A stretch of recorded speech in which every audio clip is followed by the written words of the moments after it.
Hello, hello. Welcome to a new episode of Living in the Good Space, where I have conversations with people who share their strategies, their tips, their techniques, their lessons learned on how to thrive wherever you are in life. I am, as I always say, excited about my guest today. And for those of you who may not be familiar with the podcast, you can follow me on YouTube. You can follow me on my Instagram page, Living in the Good Space, literally living in the good space, no dashes, no underscores. And the link is in my bio. And so there you can catch up on previously recorded episodes. And you can also, if you subscribe, get alerts to new episodes. And so I'm excited. I connected with someone that I met back when we were both in the midst of our corporate careers, and we worked for the same financial services firm. And I've been following her since she transitioned out of her corporate role back in 2009 to become the founder and CEO of her own business, Jams by Kim. And I just can't wait to talk to her about what she's been up to, the business. I am a forever fan. I love, love, love the jams. You will love them too. We're going to make sure that the website is made available as we have this conversation. But I don't want to hold up another minute because I want to make sure that every minute is used to have this conversation with her and her experience. And this is for entrepreneurs. I'm doing this for entrepreneurs. So I'll get her to share her best practices and some of her lessons learned on her journey. But if you're an entrepreneur and you're looking to start your own business, or you're at the beginning phases or even midway, I'm sure that Kim's going to share some information with you that will be very, very helpful. So without further ado, please welcome to Living in the Good Space, Kim Osterhoudt. Kim! Good afternoon. How are you? I am well. I've been anticipating having this conversation with you. It's so good to see your face. Thank you so much. I'm pleased to be here, Annette, really. Thank you, thank you. So, what have you been up to? I can't wait. I just want to know everything. So, 2009, you left your corporate career, and within a year, you were Jams by Kim. Tell Yes. me a little bit about what that transition was like for you. Well, leaving corporate at the time, I thought I couldn't imagine what I was going to do without having a job. I mean, I used to consider myself, the salary and benefits. I like that direct deposit that came every 2 weeks. And I never really thought that I could be an entrepreneur. But, things happen. God Mhm. has a different plan than you might think you have. And so I was unemployed. Um, I was looking around, but I have the best friends and family, and they were so supportive. And so for about a month, I probably sent out resumes every day, went to the computer, but people kept saying to me, you could go into business for yourself. You could go into business for yourself. And I was listening and thinking, oh, I need another salary and benefits, right? For me, fortunately, my daughter was in her last year of college. I only have one child. I'm divorced. And so for me, it was like making sure college was Yeah. squared away was, number one priority. And then I started to think about it. So I did, a little research. I was living in Somerset County. I went out to Raritan Valley Community College and I talked to some counselors out there. And I thought, okay, I've been making jam since I was about 12 years old. I loved Wow. making jam. I really loved being in the kitchen. I used to have my girlfriends come over and we would go to a farm and pick berries in the morning and we bring them back to my house. And they used to call it jam school. We'd have jam school. And so we'd make a big batch of jam and they'd all go home with homemade jam. It was just what I always did. Even back when I was in corporate, I would make jam. I'd stop in the train station in the morning, get a loaf of bread and bring it in for my staff. It was just cooking has always been a part of my life. I love to do it. My mom did it, my grandmother did it. And so I said, okay, I'm going to give this a shot. I will make some jam. So I came out of corporate in the springtime. So, everything gets ripe. We are the Garden State after all. And so, Right. I had free time for the first time. Working that corporate job, there's no Yes. free time. Right. So I had free time. I was making jams. So I said, okay, you know what? I'm going to give this a try. I'll make some jams. There are some holiday boutiques and bazaars that are coming up. I'll make some. I'll see if it sells, and we'll take it from there. Mhm. I was shocked. You could not have I had not anticipated, everything sold. It sold straight Mhm. away. And even though, I have an MBA, I never really thought about having my own business. So I wasn't prepared with the accounting and, Mhm. all of the official things. I was like the entrepreneur who came out of kindergarten and said, okay, I'm going to start this business and we'll see what happens. But you know what? You learn by making mistakes. And I made a lot of them, but I also talked to a lot of people who were helpful to me.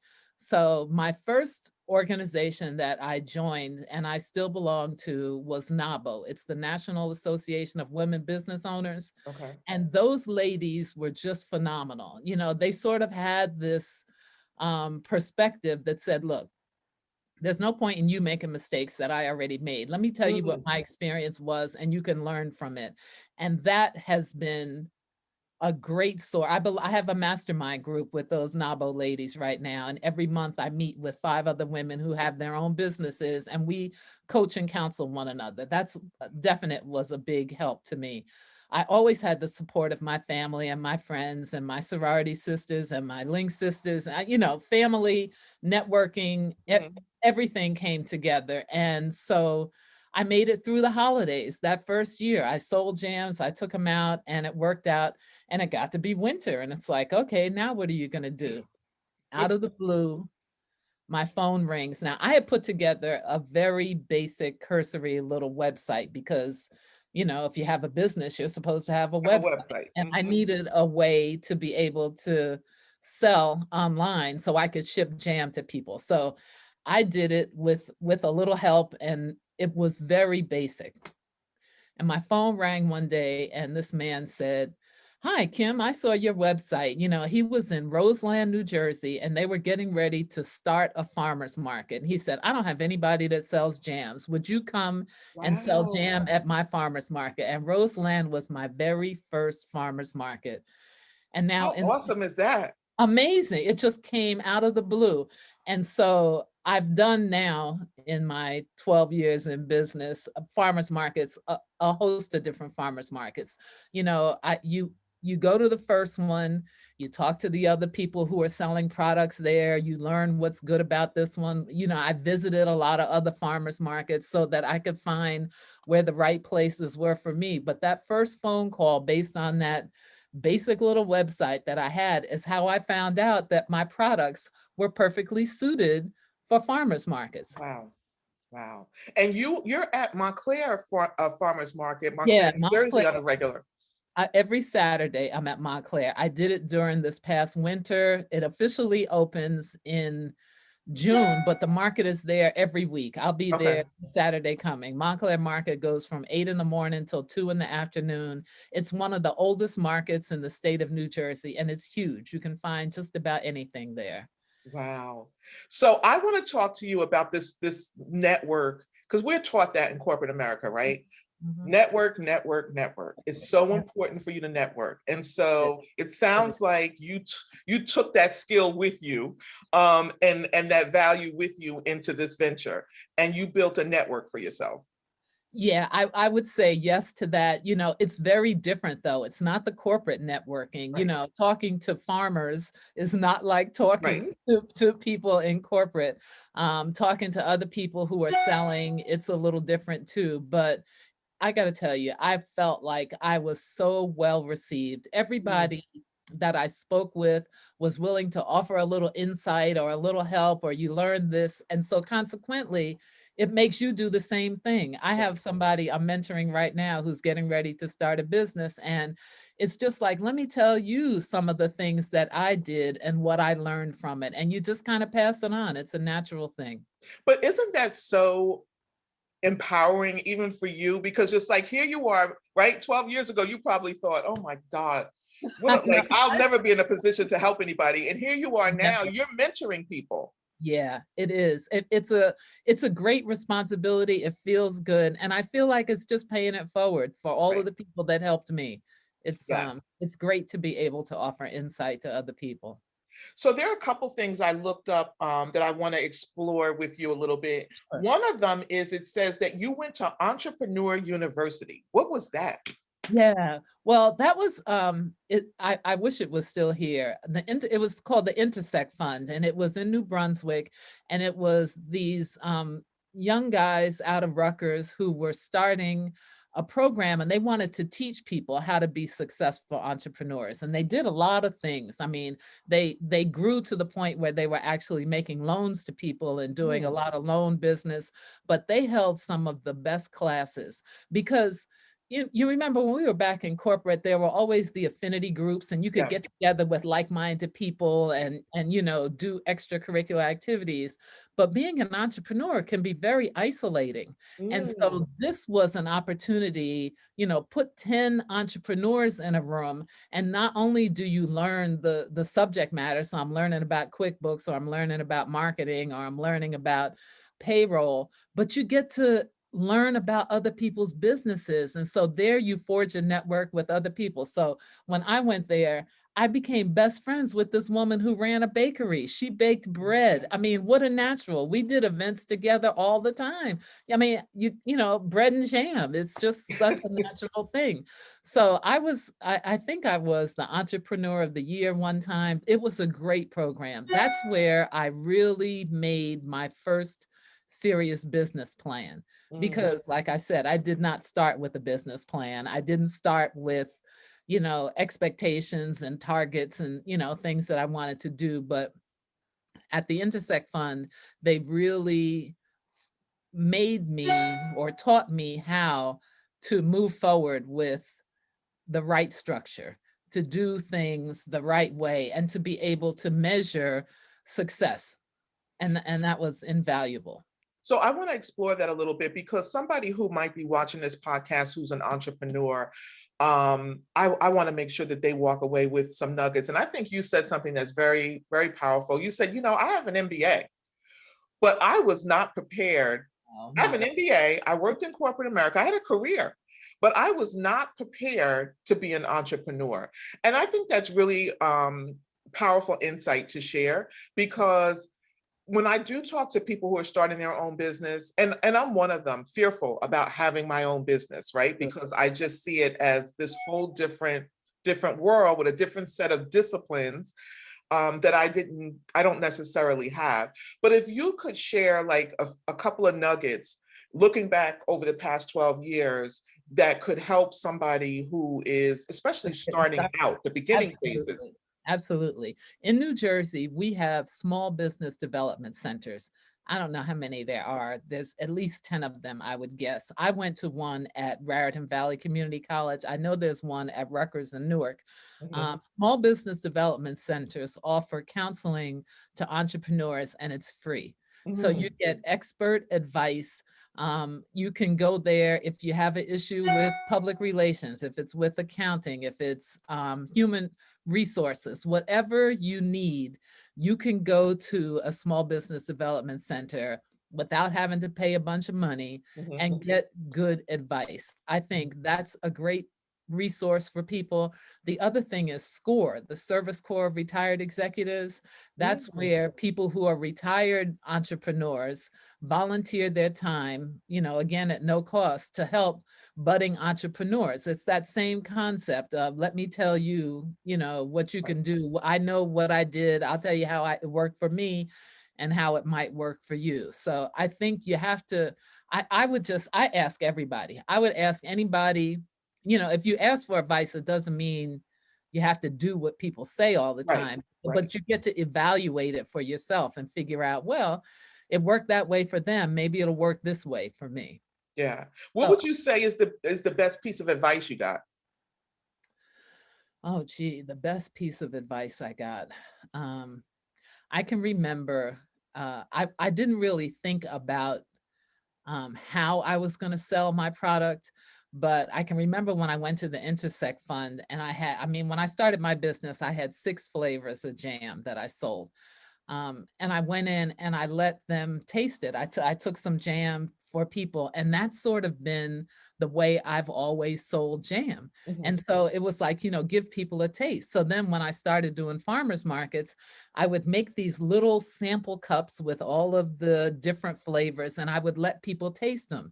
And then, I learned that you can't just put it out there for people. You kind of have to give them a taste and, Mhm. follow all of the health department regulations, all Yes. of the licensing. In New Jersey, we're one of the last states that, um, if you make something at home, it's illegal to sell it in New Jersey. So I have to rent a commercial kitchen where I make my jam. So I think Oh. the thing that I learned the most was, or the most important thing, was following all of those regulations, knowing where Mm. they are Mhm. and what you need to do. Because, I made jam in my kitchen all the, I mean, that's how I made jams all the time. But to have to go and rent a commercial kitchen, and then, what do I need as a small business? Well, you need liability insurance, and you need Mm. certifications, and you need the health department to approve, and somebody else has got to come and inspect you. And everybody who comes, you have to write them a check. But when I Wow. went to ask for advice, that's where I learned all of the things that I needed to do. So it was about having a complete checklist of everything that you need to do. And then you tackle them one at a time. Do what Mhm. you have to do. Yeah, because I think you people who have these successful businesses, you make it look so easy. And it's like, oh yeah, I'm gonna do That that. easy. And especially when it comes to like recipes and cooking, right? But there's a lot of that goes on behind the scenes Oh, that we have to get educated on and be informed about. I want to talk about this experience I had where I'm sitting home watching television and I start to see these advertisements, these commercials, and you're in the commercial. And I'm like, that's Kim. And I'm telling my family, I know her, that's Kim. Because I mean, you're sitting there and you're watching something, and it's like I never expected to see your face pop up right. on the Uh-huh. screen. But it was the BET network I was watching, a cable network, and there was a competition. Yes, And yes. you were part of that competition. Tell us a little bit about that, the name of it and your experience.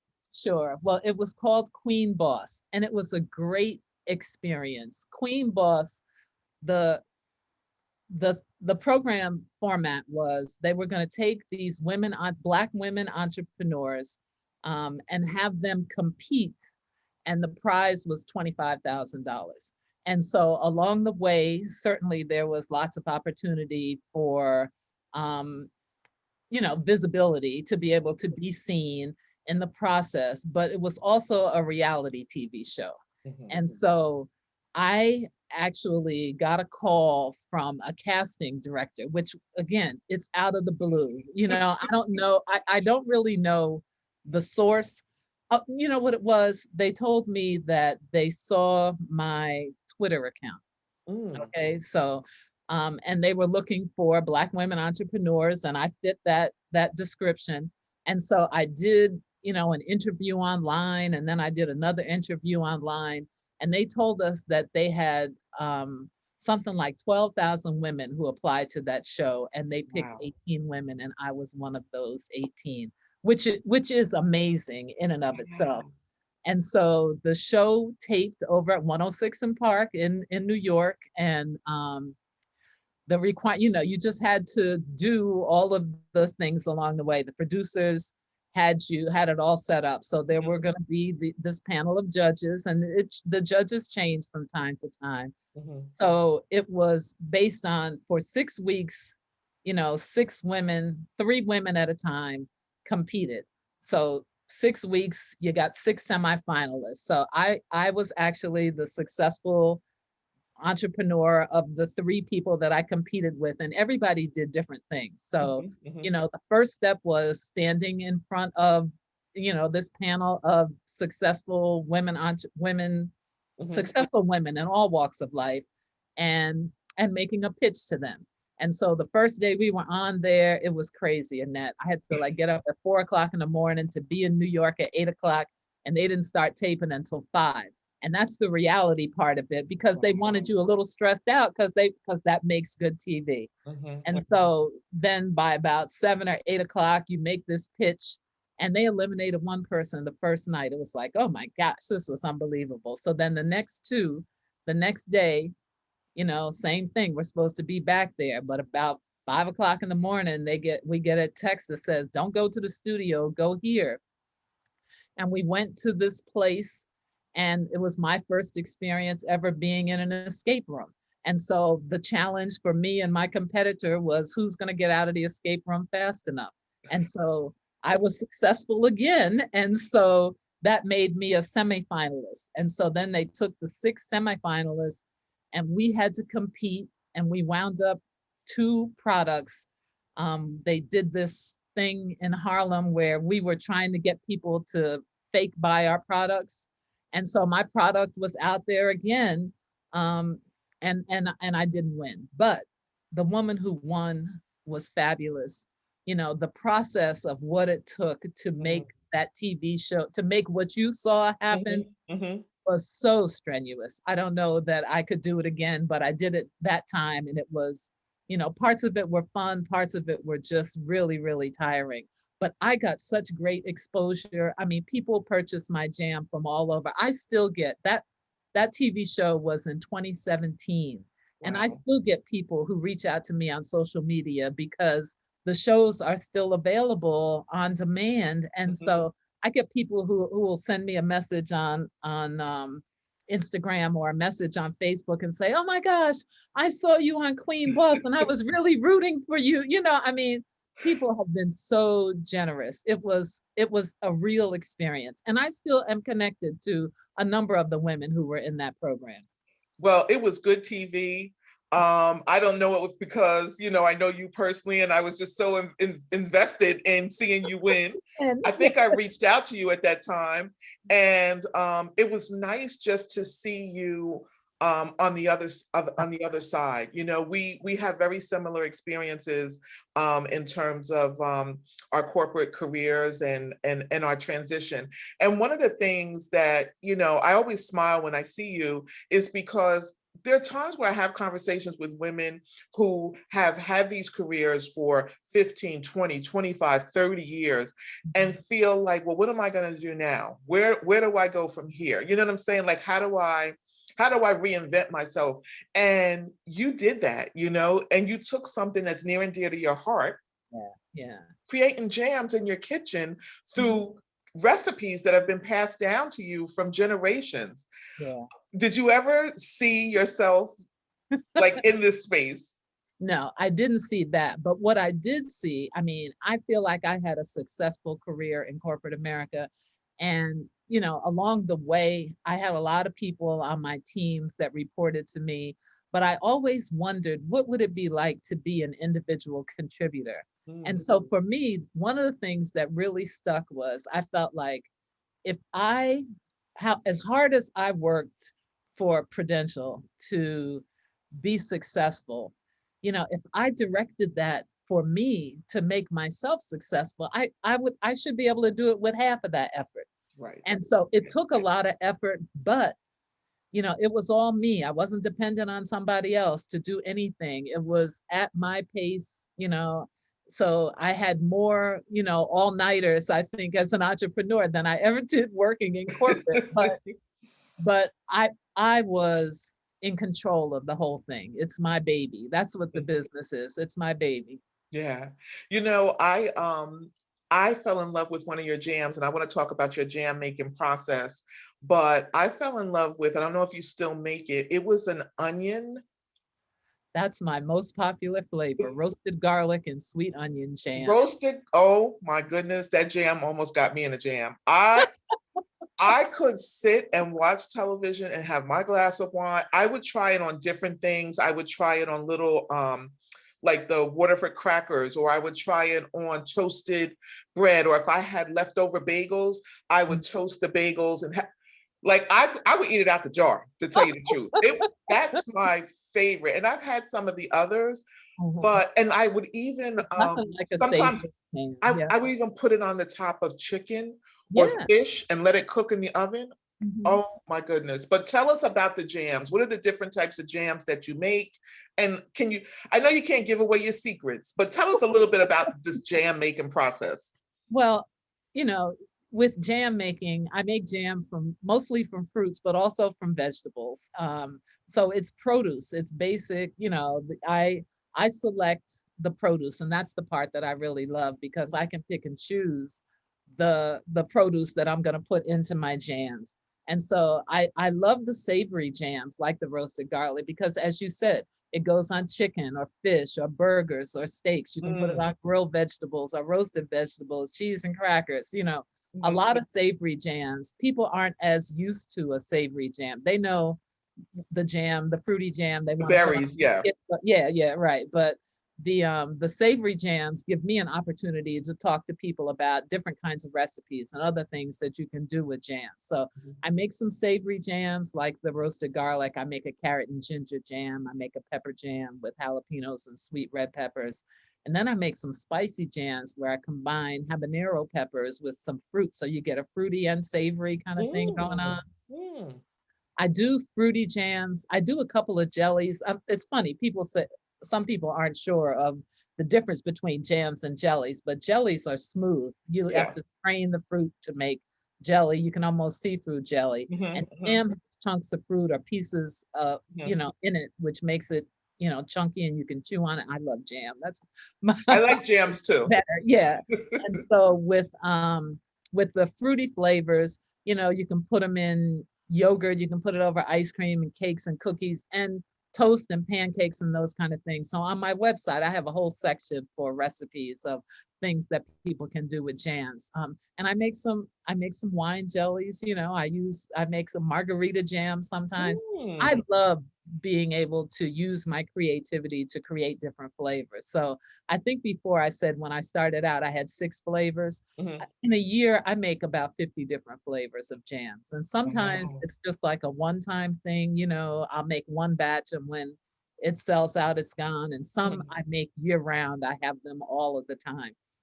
But being able to use my creativity to add some spice or to add some ginger or some lavender to Mm. a jam, that's what drives me. It makes me want to make more and to be more creative and to have fun in the kitchen. So something just popped into my mind as I'm listening to you talk. Has there ever been a TV food show on jams?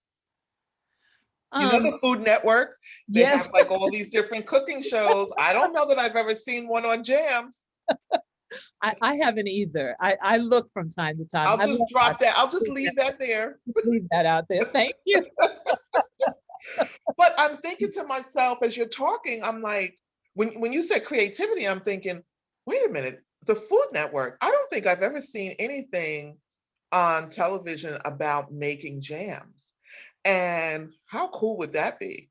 That would be wonderful. And if it's for me, it will happen because things happen for me. I say to people sometimes that this is what I was always supposed to do with my life. Like Mhm, mhm, I had different corporate jobs and things before I started my own business, and they were really just preparation to get me to this point because I know, that the higher power is working in my favor.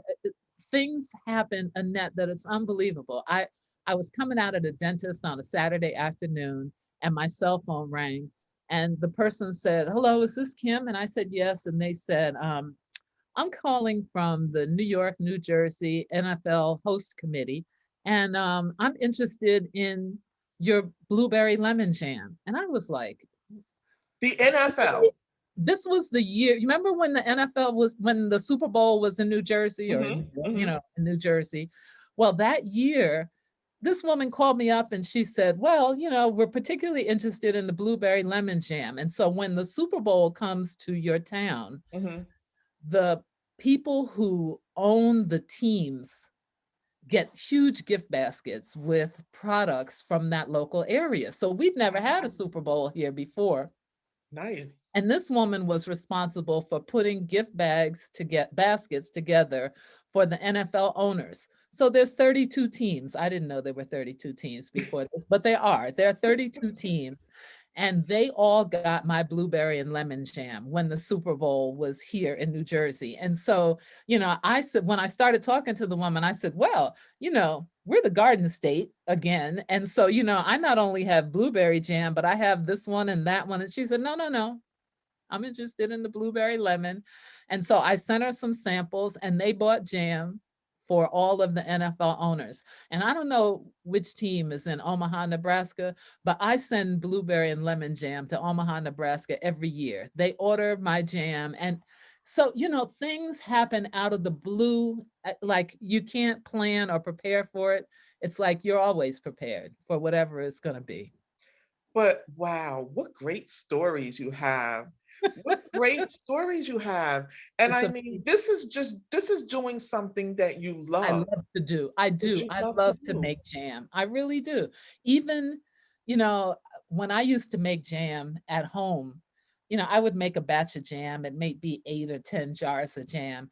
Now my average batch size is about 55 jars. And so it's still a very hands-on process. And I Mhm. can remember sitting with counselors at the Intersect Fund when they said to me, so you make this jam, you make a really good jam. Do you always want to make it? And I thought, what a crazy question to ask. What do you mean, do I always want to make it? Do you think somebody else is going to make my jam? And so I look back now and I think, well, what if I had a different answer to that question?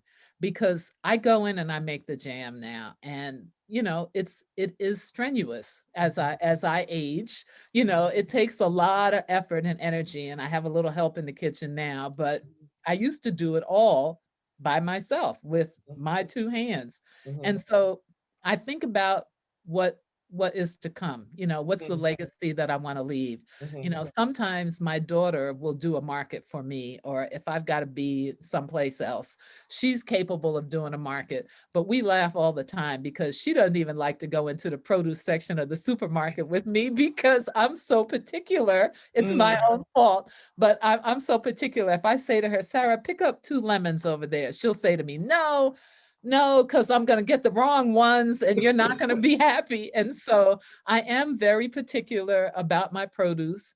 I get to control it. I get to make it.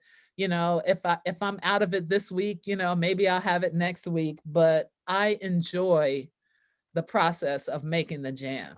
So I mean, I think of the products that are in the supermarket where they make jam in 1,000-gallon vats, and Mhm. it sits on Mhm. the shelf forever and it has preservatives. My jam doesn't have preservatives in it. Mhm. I make it the same way my grandmother made jam, by hand in small batches, the traditional way. I Mhm.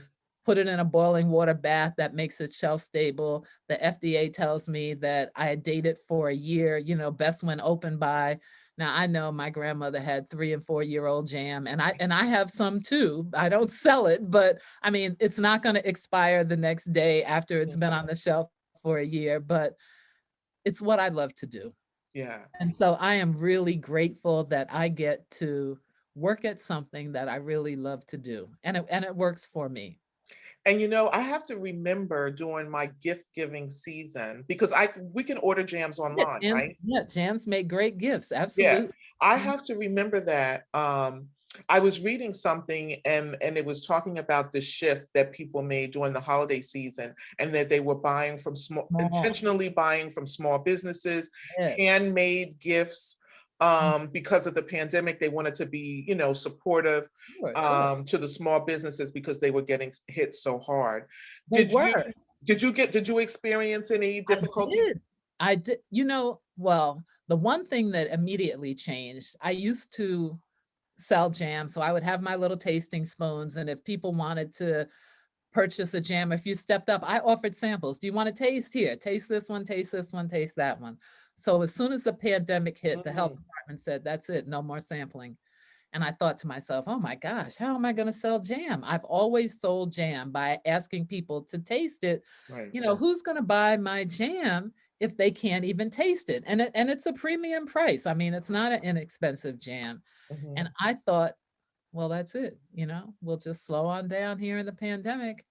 And I was so wrong. People buy the jam without tasting it, by reputation. I mean, I have people who've been buying it on the regular now for years, Wow. but people buy the jam. So I did 2 winter markets this past winter, which usually I kind of slow down in the winter time, Mhm. take some time, and then I gear back up in the fall. But the markets were doing such a big business. People wanted to go outside, and it was just like me. I mean, during the pandemic, I tried to support the businesses that I wanted to see be there when it was Right, over.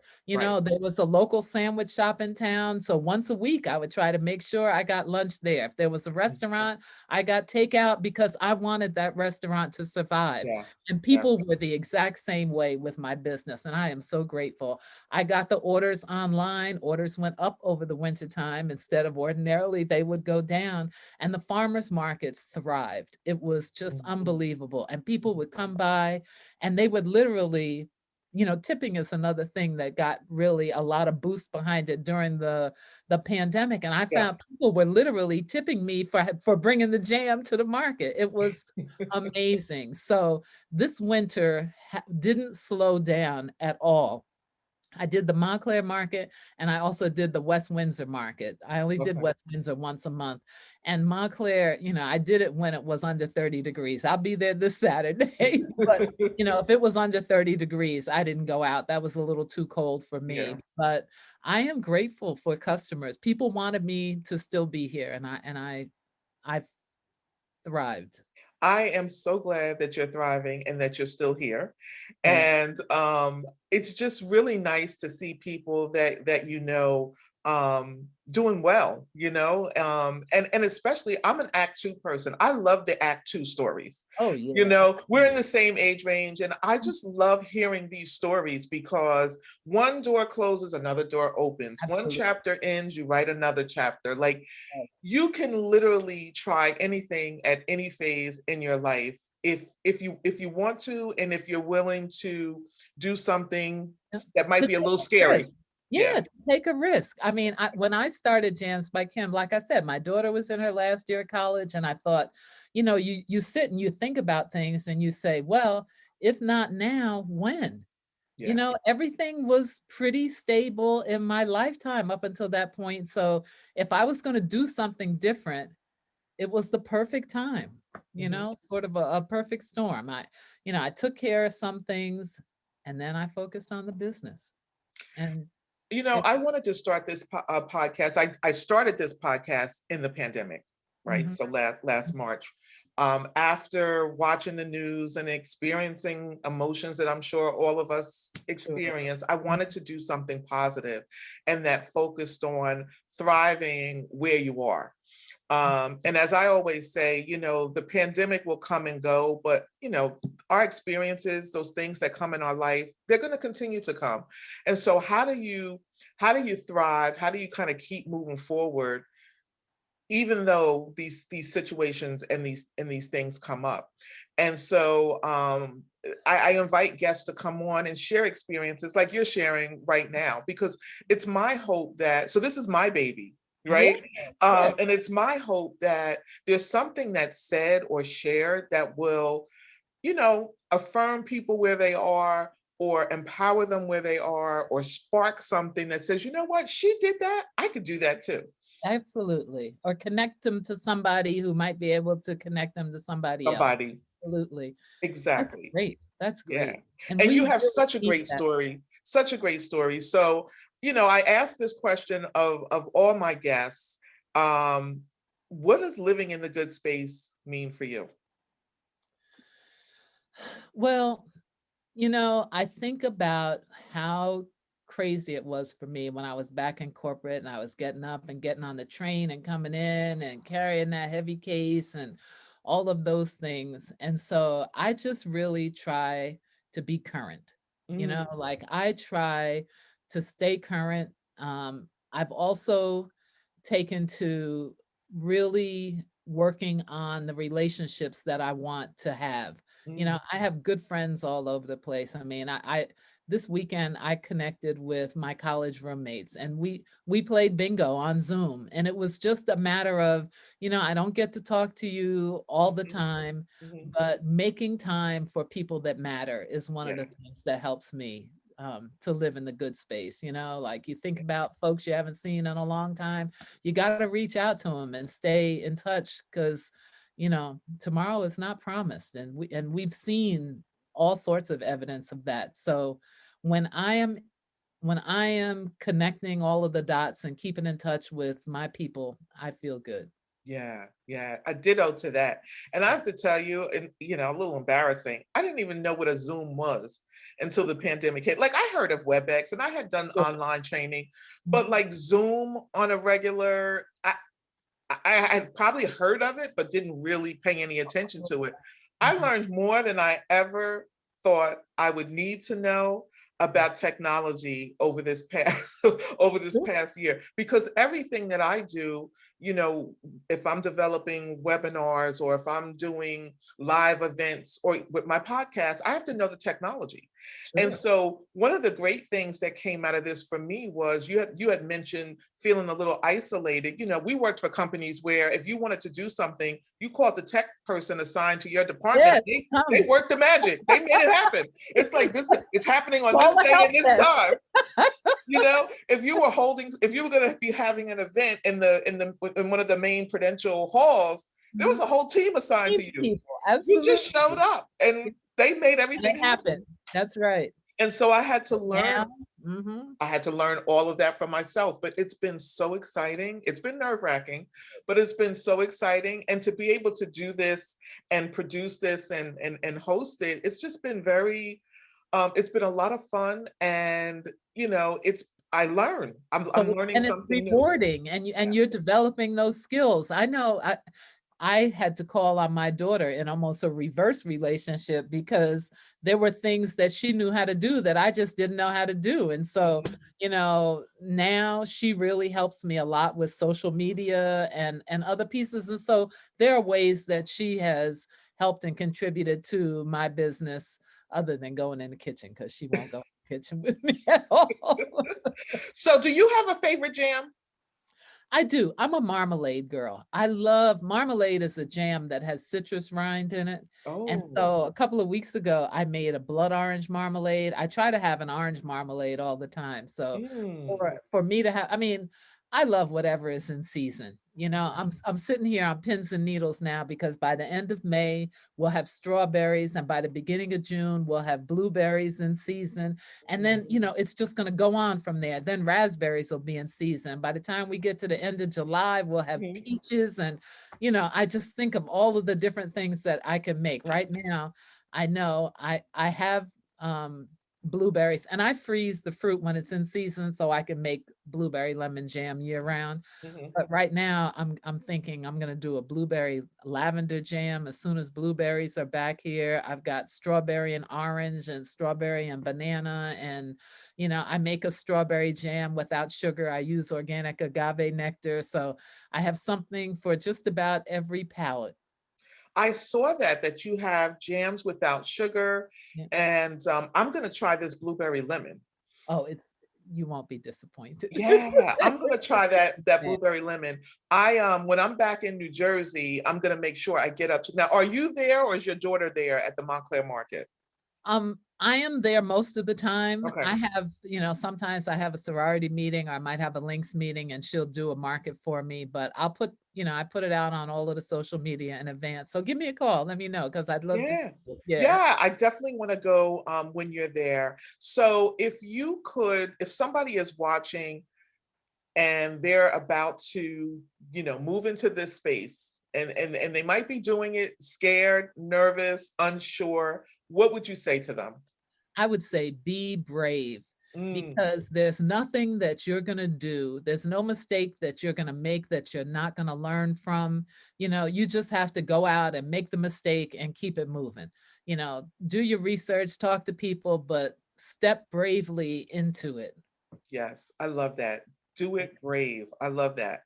Yeah. So tell us where we can find you. Well, my website is jamsbykim.com.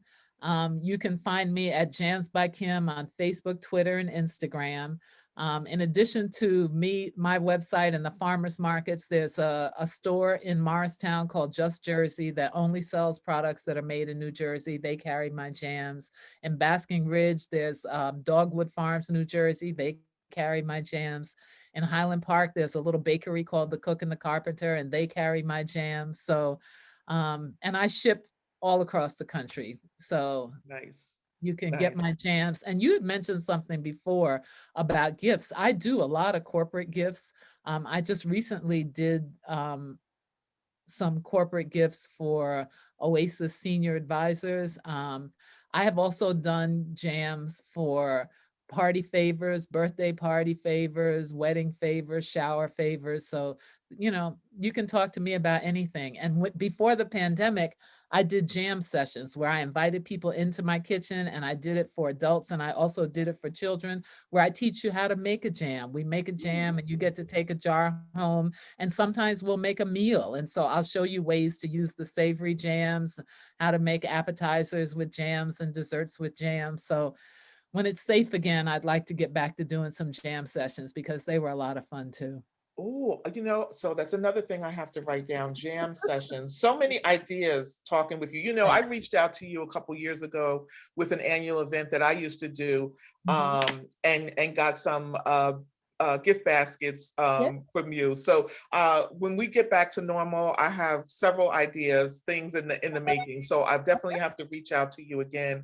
This has been wonderful to catch up with you. Oh, You thank you look so amazing.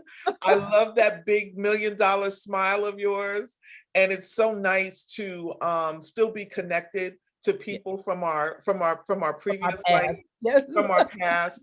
But you're such an inspiration. I find, your Thank you so much. story is inspiring. What you're doing is inspiring. And I'm just so happy to see you happy and Thank doing what you love. living my best life. Living Absolutely. your best life. Yes, that's all we have to do is just live our best Absolutely. life. Right. Thank you so Thank much. you so much. Thank you for taking time out to be on the show. And it's been great talking with you. And I will see you at the market soon. Thank you.